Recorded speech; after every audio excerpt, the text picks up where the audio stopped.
वारसा लाभलेलं हे गादेगाव आणि आदरणीय नानांवरती म्हणजे जीवापाड प्रेम करणारे हे गादेगाव आहे. खर तर मगाशी शिंदे सरांनी सांगितलं तसंच आमच्या गणेश दादांनी सांगितलं की मागच्या 7-8 वर्षामध्ये म्हणजे नानांच्या जाण्यानंतर 5 वर्षामध्ये काम करत असताना असंख्य अडचणीला सामोरं जात असताना गादेगाव असू द्या किंवा शहरातील नानांनी जी माणसं जोड ठेवलेली आहेत 2 तालुक्यामध्ये त्या माणसांनी कधीही मला एक केली नाही. मला माहित आहे की अक्षरशः चहाची पण अपेक्षा गावाने कधी केली नाही. मला माहित आहे की अक्षरशः चहाची पण अपेक्षा गावाने कधी केली नाही. मला तुमच्या ताटातली चतकोर अर्धीतली चतकोर भाकरी तुम्ही इथं आदराने बसून खाऊ घातलेली आहे. गावाने सगळ्यात हायेस्ट लीड दिलं गावाने सगळ्यात हायेस्ट लीड दिलं गावाने. एकही रुपयाचा वापर नाही केला आणि ही अभिमानाची गोष्ट आहे. आज म्हणजे सख्या भावाला 10 रुपये मागायला गेले तर मिळत नाही. पण गावाचा आनंद उपकारायचं मी विसरू शकत नाही. आणि सगळ्यात महत्वाची गोष्ट म्हणजे आताच्या नगरपालिकेच्या इलेक्शन मध्ये अख्खं गाव पंढरपूरमध्ये होतं आणि माझ्या सोबत उभा राहिलेल्या सर्व नगरसेवकांचा प्रामाणिक प्रचार या गावाने केला. प्रभागात फिरत असताना सुभाष दादाला माहितीये 15 प्रभाग यांच्याकडे होता. लोक आम्हाला सांगायचे की हे लोक तुमच्यासाठी कसं काय पडतील. तर यांच्याकडे बघून एक आमच्याकडे बघण्याचा दृष्टिकोन बदलला की एवढे प्रतिष्ठित म्हणजे सुभाष दादा असू द्या, आबाजी असू द्या, शिंदे सर असू द्या, गणेश दादा असे सगळे गादेगावचे आमचे गीते भाऊसाहेब कसं काय आले असं एक सांगायचे लोक की हे लोक कसं काय तुमच्यासाठी. म्हणजे गादेगाव तर म्हणजे सांगतात म्हणजे एक बघण्याचा दृष्टिकोन बदलतो आणि लोकांनी भरभरून म्हणजे जात पात पक्ष पार्टी गट तट ह्याच्या पलीकडे जाऊन जनतेनं मतदान केलं. 5,000च्या पुढे आपण धरत होतो पण 11,000च्या पुढे लोकांनी आपल्यावरती प्रेम केलं. आणि ही जी निवडणूक झाली ती आपल्या पंढरपूर शहर असू द्या ग्रामीणचा सगळा भाग मंगळवेढा तालुक्यातील शहर ग्रामीण लगतचा मोहोळ माढा ह्या भागाबरोबर अख्ख्या महाराष्ट्रातल्या लोकांनी माझा प्रचार केला. ज्यांची माझी कधीच सर ओळख पण नाही ते लोक मला फोन करून सांगायचे की मी अमुक ठिकाणावरून बोलतोय, संभाजीनगरवरून बोलतोय, जालन्यावरून बोलतोय, परभणीतून बोलतोय, बुलढाणा अशा अनेक ठिकाणावरून लोक फोन करून सांगायचे की इथे आमचे पाहुणे आहेत आणि त्यांचं एक मत आहे पण आम्ही सांगितलंय की रिक्षाला करा. म्हणजे अख्ख्या महाराष्ट्रातून मला मदत झाली या इलेक्शनच्या माध्यमातून. इथं काहीच वेगळं करावं लागत नाही. लोकांसोबत रोज उठणं बसणं, त्यांच्या सुखादुखात जाणं, त्यांच्या अडीअडचणी समजून घेणं, तुमचा रोजचा संपर्क त्यांच्यासोबत असला तर एक आपलं घरोब्याचं नातं तयार होतं आणि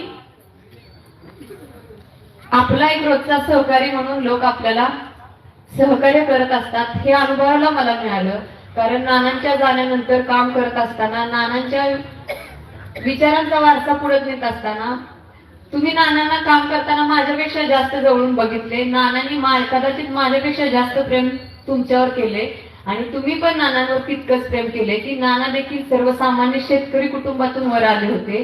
2009च्या इलेक्शन मध्ये तुमच्यासारख्या सर्वसामान्य लोकांनी उठाव करून एका सर्वसामान्य शेतकरी कुटुंबातील पोराला आमदार करण्याचं काम तुम्ही केलं. आणि नानांनी वेळोवेळी सांगितले की माझा जो हा विजय आहे 3 वेळेचा तो मी नेहमी सर्वसामान्य माझ्या इथल्या माझ्यासोबत काम करणाऱ्या तसंच माझ्या पाठीवरती आशीर्वादाचा हात ठेवणाऱ्या सर्व मायमाऊल्यांना समर्पित केलेला आहे. कारण आज देखील ग्रामीण भागामध्ये फिरत असताना एखाद्या आजीला वगैरे विचारलं की आमदार कोण आहे तर नानाच म्हणतो. ही ओळख नानाने आमदार कसा असावा, लोकप्रतिनिधी कसा असावा आणि कशा पद्धतीने लोकप्रतिनिधींनी काम करावं ही जी आमच्यासाठी पाया नानांनी घालून दिलेला आहे तोच पाया पुढे न्यायचे काम आमच्या माध्यमातून माझ्याबरोबर काम करणाऱ्या प्रत्येक सहकार्याने केलेलं आहे.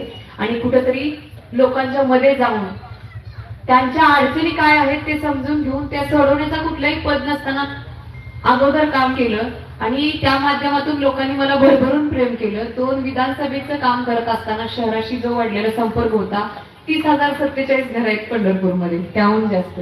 त्या 30,047 घरामध्ये 4-5 वेळा जायचं काम केलं. घरातल्या त्यांच्या लेकरा बाळांपासून ती पर व्यक्ती माझ्या ओळखीचा झाला आणि अतिशय जिव्हाळा आणि प्रेम लोकांनी मला दिलं. शहराबरोबर सगळ्यात जास्त सिंहाचा वाटा ग्रामीणचा आहे, कारण ग्रामीण मध्ये काय चाललंय गावा पातळीवर बघायला गावात माणूस शिल्लक नव्हता. एवढं गाव सगळं जाऊन तिथं माझ्यासाठी खरं तर झटत होतं. मी परत एकदा तुमचं मनापासून आभार व्यक्त करते, कारण एवढं प्रेम म्हणजे मी अपेक्षित केलं नव्हतं, त्याच्यापेक्षा जास्त प्रेम मला त्या पूर्ण तालुक्याने दिलेलं आहे. आणि कुठेतरी नानांची पुण्याई आली की त्यांच्यासोबत काम करत असताना नानांनी त्यांच्या तोडीचा एक सहकारी तयार केला आणि तो आमच्यासाठी ठेवलं. हे खूप मोठं भाग्याची गोष्ट आहे.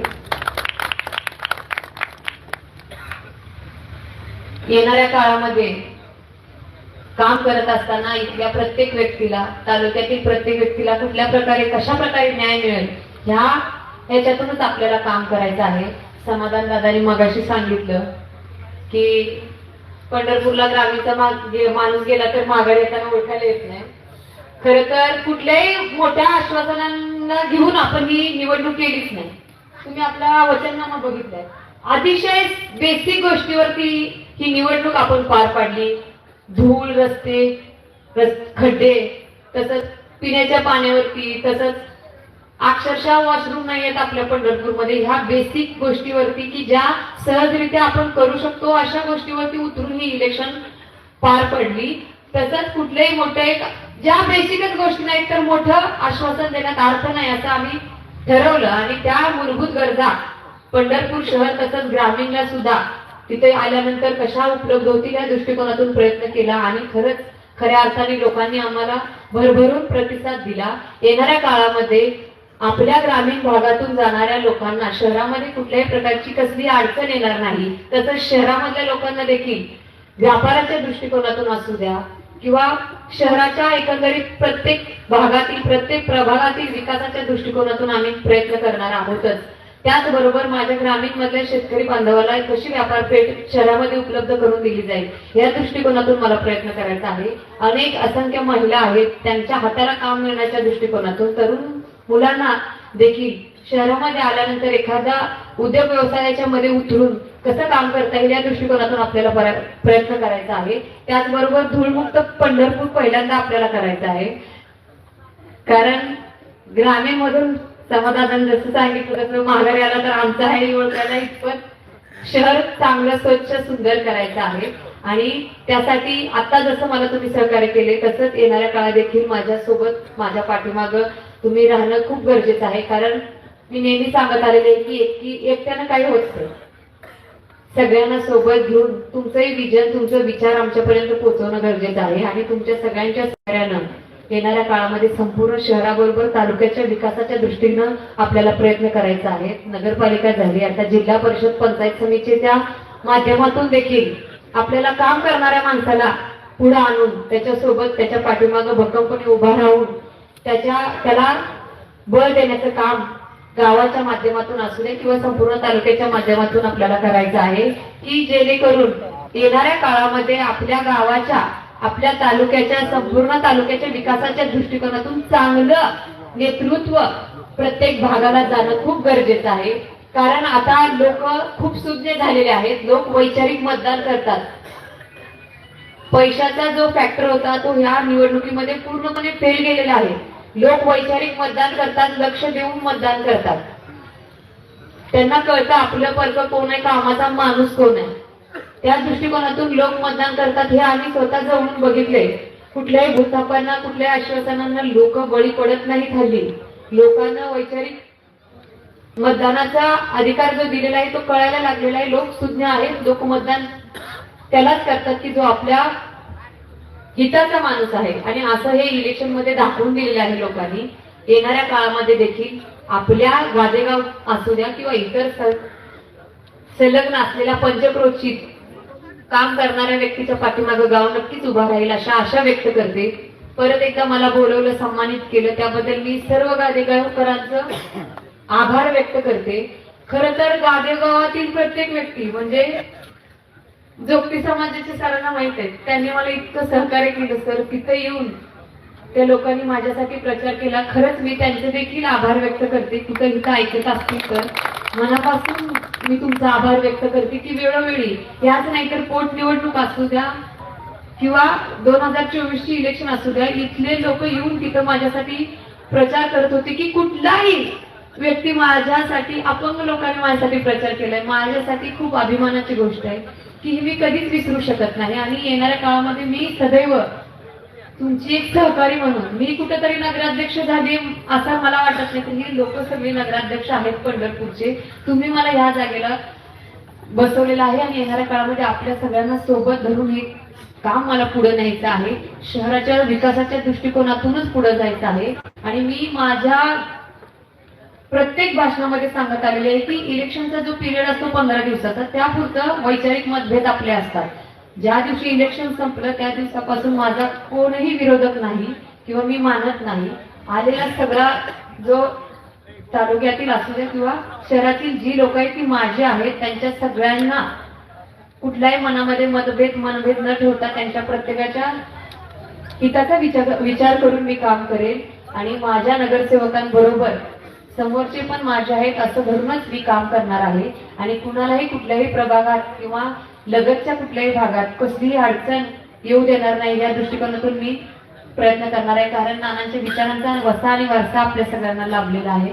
नानांनी काम करत असताना कधी कुठलं गट तट पक्ष पार्टी बघितली नाही. सगळी लोक माझे आहेत असं म्हणून काम केलेलं आहे. आणि कुठंतरी तोच वसा आणि वारसा आपल्याला पुढे न्यायचा आहे. त्या दृष्टिकोनातून तुमच्या सगळ्यांचं सहकार्य, माझ्यापेक्षा जास्त अनुभवी तुम्ही आहात, माझ्यापेक्षा जास्त नानांसोबत काम तुम्ही केलेलं आहे. त्यामुळे इथं उपस्थित प्रत्येक व्यक्तीच्या मार्गदर्शनाची मला वेळोवेळी गरज राहणार आहे. आणि ते मार्गदर्शन आणि तुमच्या आशीर्वादाचे एक हात माझ्या पाठीवरती कायम राहावा अशी आशा व्यक्त करते. परत एकदा मला इथं बोलवलं, सन्मानित केलं, त्याबद्दल तुमचं मनापासून आभार व्यक्त करते. आणि मी या ऋणातून कधीच मुक्त होऊ शकत नाही. आपलं हे ऋणानुबंधाचं जे नातं आहे तो ते अखंड असंच राहावं ही आशा आणि विश्वास व्यक्त करते.